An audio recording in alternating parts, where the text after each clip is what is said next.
एक राजा होता है जो अपना ताज अपने सिर से कभी नहीं उतारता है। ना तो उसकी प्रजा ने, ना तो उसके परिवार ने, ना तो उसके राजमंत्री ने।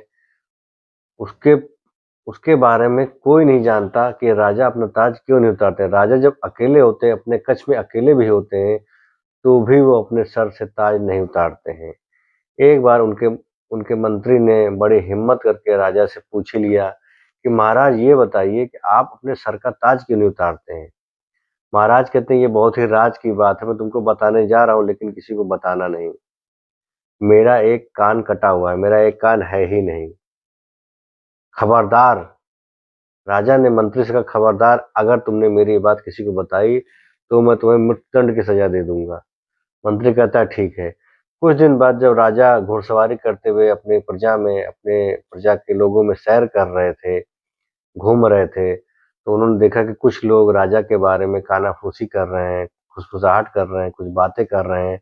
राजा ने ध्यान से कान लगा के सुना तो लोग बता रहे थे, वो देखो कनकटा राजा जा रहा है, वो देखो बिना कान वाला राजा जा रहा है। ये बात सुनकर राजा को बहुत गुस्सा आता है और अपने मंत्री को बुलाते हैं और राज दरबार में उसको बहुत डांटते हैं और बहुत चिल्लाते हैं उसके ऊपर कि मैंने तुमको मना किया था, फिर भी तुमने बता दिया कि मेरा एक कान कटा हुआ है। उस मंत्री ने हाथ जोड़ते हुए राजा से कहा, महाराज मुझे क्षमा करिएगा, लेकिन जब आप अपने साथ वफादारी नहीं कर पाए, आप अपनी बात को नहीं छुपा पाए, तो मैंने अगर आपकी बात को बता दिया तो मैंने क्या गलत किया? वाक़ई में दोस्तों, मंत्री ने राजा की बात को बता के कोई गलती नहीं की।